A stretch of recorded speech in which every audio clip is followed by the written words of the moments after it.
조갑제 TV 시청자 여러분 안녕하십니까. 2019년 8월 6일 저녁 7시입니다. 오늘은 1945년 8월 6일 히로시마에 원자폭탄이 떨어진 날입니다. 그 사흘 뒤 8월 9일에는 나가사키에 원자폭탄이 떨어졌습니다. 8월 9일 소련이 참전을 하면서 만주를 공격하기 시작을 했습니다. 그래서 8월 9일 일본은 항복을 결심합니다. 그리고 8월 15일 천황이 항복 방송을 합니다. 이렇게 긴박하게 흘러가던 시기에 대한민국의 운명이 결정되었습니다. 일본이 소련 참전하기 전에 항복을 결심했더라면 한국은 분단되지 않았을 것입니다.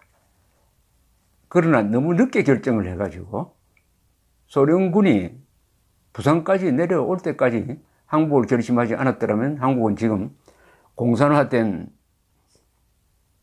이른바 북한의 노동당 정권 하에서 살고 있을 것입니다. 아슬아슬하게 되었습니다. 그나마 8월 9일 일본이 항복을 결정함으로써 미국이 소련에 대해서 38도선을 붕괴선으로 해가지고 미군과 소련이 한국을 점령 관리하자 이렇게 제안을 했습니다. 스탈린이 이 제안을 받아들여서 가지고 그나마 38도선 이남이라도 건질 수가 있었고 6.25를 겪었지만은 우리는 휴전선 남쪽에서 이런 근사한 나라를 만들었습니다. 오늘 아베 신조 일본 총리는 히로시마에서 열린 원폭의 날 평화 기념식을 마친 뒤 기자들과 만난 자리에서 이렇게 이야기를 했습니다. 한국이 일방적으로 한일 청구권 협정 위반 행위를 하고 국교 정상화의 기반이 된 국제조약을 깼다. 9월에 열리는 러시아에서 열리는 동방경제포럼과 9월 말의 유엔 총회 그리고 10월 천황적의식 등을 통해 문재인 대통령과 대화할 의사가 있느냐는 질문에 대한 대답으로서 이렇게 이야기를 했습니다. 한국이 일방적으로 청구권 협정 위반 행위를 했기 때문에 국제조약을 깬 것이다. 아베 총리는 문 대통령이 참석한다는 이야기는 아직 못 들었다. 청구권 협정을 비롯하여 국가 간 관계의 근본이 되는 약속을 먼저 지키길 바란다. 라고 이야기를 함으로써 약속을 지키는 것을 전제 조건으로 해서만 문 대통령을 만날 수 있다. 정상회담을 할 수 있다라는 뜻으로 해석이 되었습니다. 아베 총리는 또 현재 일본과 한국 관계에서 최대의 문제는 국가 간 약속 준수에 대한 신뢰 문제다. 국제법에 기초하여 우리 입장을 일관되게 주장하며 적절한 대응을 한국에 강하게 요구할 것이다. 라고 이야기를 했습니다. 아베 총리가 정면 승부라 그럽니까? 이거 진검승부로 나온 느낌이 듭니다. 문재인 대통령은 가해자의 적반하장이다 라고 이야기를 했는데 아베 총리는 무슨 소리냐? 국가 간의 약속을 왜 지키지 않느냐? 이것은 국제법 위반이다. 한일 기본조약 청구권 협정이라는 이 중요한 한일 간의 문서를 지키면은 그 다음에 대화하겠다. 이런 이야기입니다. 그러니까 약속을 지키자. 국가 간의 약속을 지키느냐 마느냐로 이 쟁점을 좁혔습니다. 국가 간의 약속을 지켜라. 이 라틴어에 이런 말이 있습니다.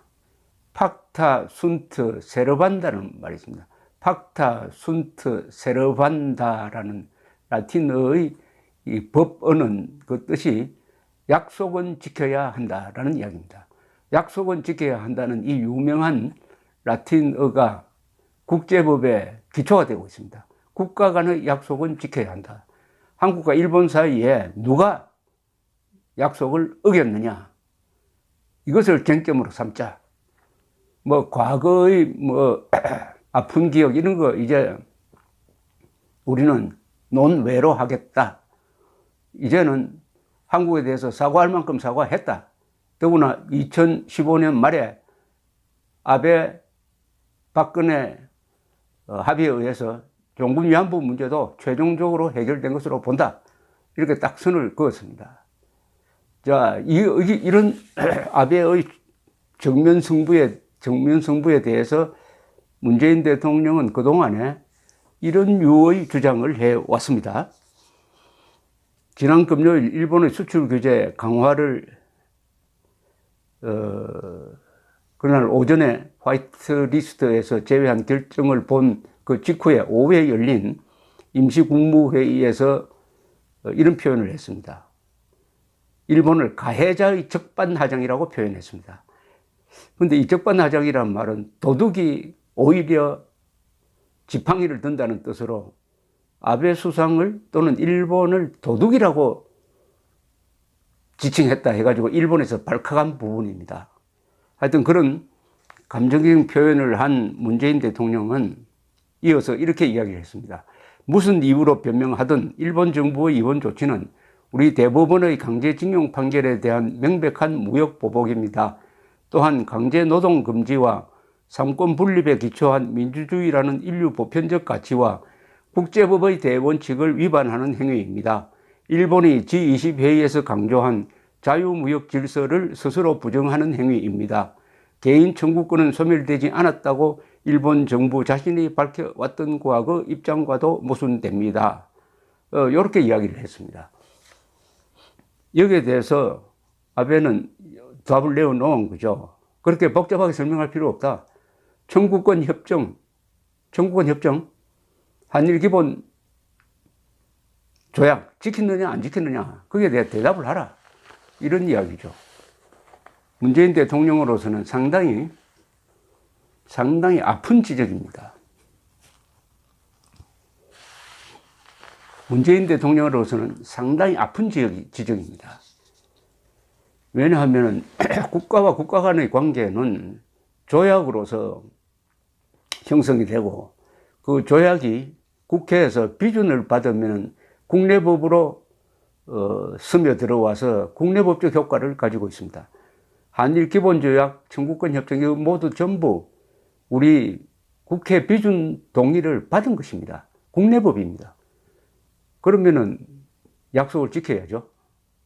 그럼 문재인 대통령과 우리 대부분이 지금 약속을 지키고 있느냐에 대해서 문재인 정권 편을 들려고 해도 약속을 지키고 있다는 이야기를 할 수가 없게 되어버린 것입니다. 여기 지적한 문재인 대통령 또한 국제법의 대원칙을 위반하는 행위다라고 했는데 그 위반하는 행위가 3개를 들었습니다. 강제노동 금지, 삼권 분립에 기초한 민주주의라는 인류 보편적 가치와 국제법의 대원칙을 위반하는 행위다. 그런데 이것도 이미 청구권 협정이 성문법이 되었기 때문에 문서로 적힌 약속이기 때문에 이 약속을 부정하는 논리로서는 성립이 되지 않습니다. 그러면 그런 국제법의 대원칙을 위반하는 행위면은 왜 지난 50여 년 동안 한국은 왜 지켜왔느냐? 50년 이상 약속을 지키다가 느닷없이 대법원이 그것을 파기하는 판결을 했는데 여기에 대해서 한국 정부가 승복할 수는 있을지 모르지만 일본 기업이나 일본 정부가 이것을 승복할 이유가 어디에 있느냐, 국제법에 어디에 있느냐 이렇게 들이대고 있는 상황입니다.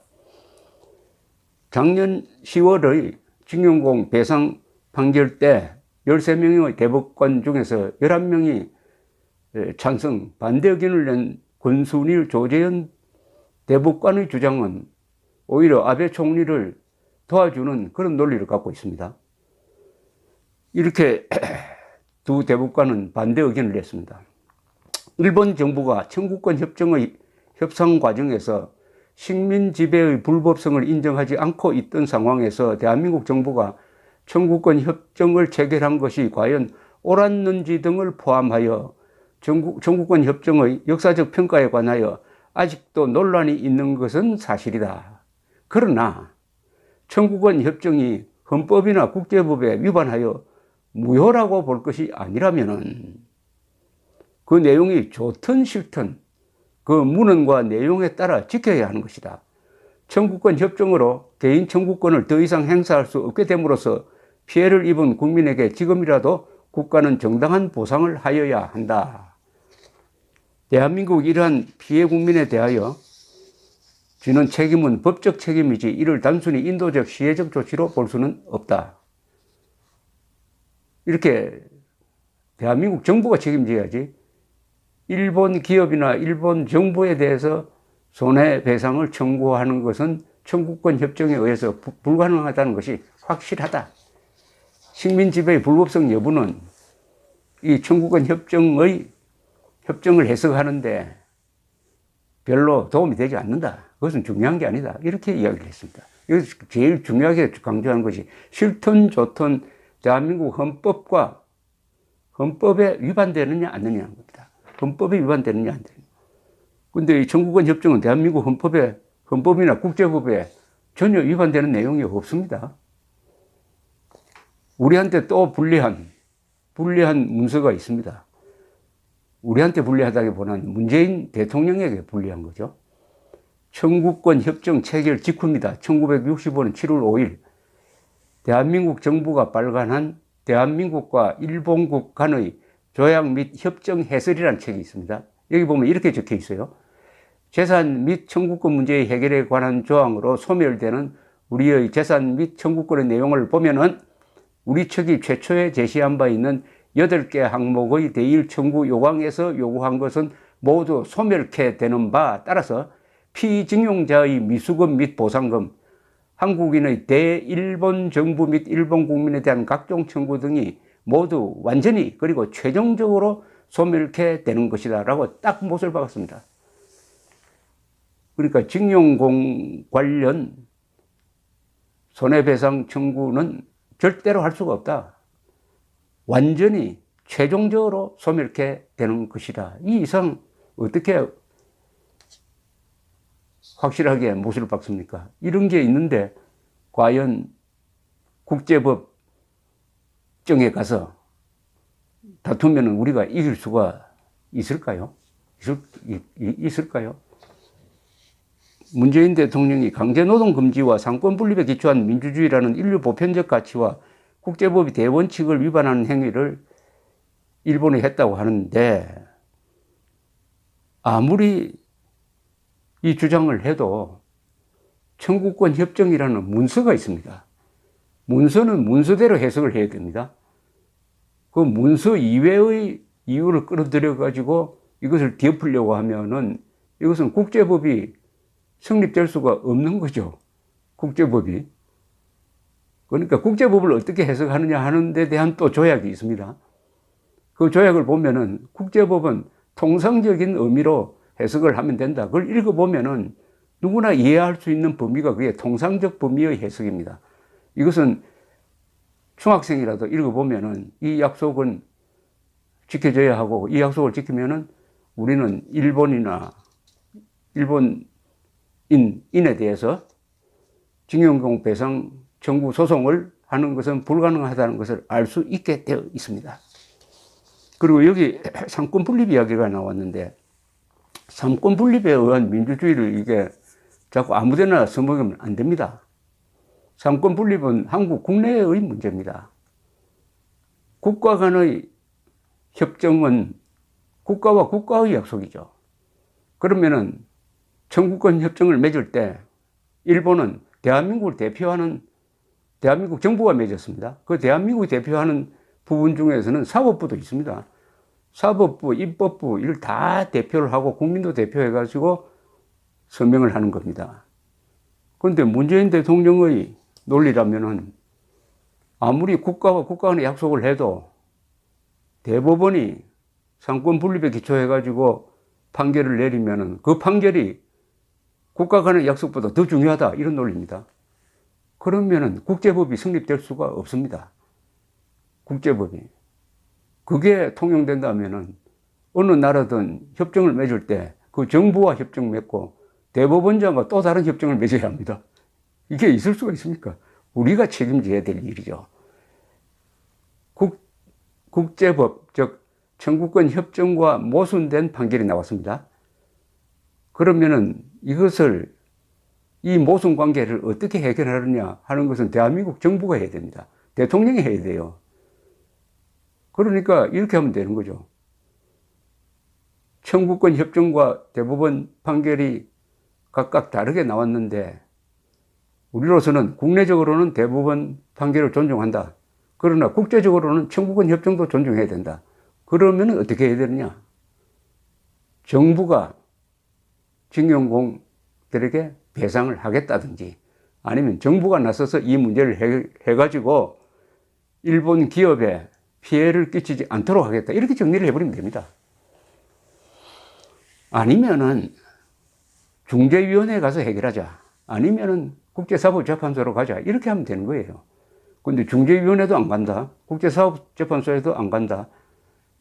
계속 일방적 주장만 하겠다고 하니까 아베 신조 총리가 이렇게 되면은 한국은 국가가 맺은 약속을 지키지 않는 나라다. 그러면 거기에 따라서 우리가 대응하겠다. 이렇게 아주 정면 승부를 하는 자세를 취했다는데, 앞으로 이 사태의 해결이 참 어렵다는 생각이 듭니다. 문재인 대통령도 뭐 평화 경제를 통해서 남북이 협력하면 일본을 따라잡을 수 있다든지 하는 이런 허황된 이야기를 할 게 아니고, 국제법에 기초해가지고 답을 내어놓아야 될 것이라고 생각을 합니다. 미국에 대해서 중재해달라고 할 게 아니라 중재위원회에 미국 사람 넣으면 될 것 아닙니까?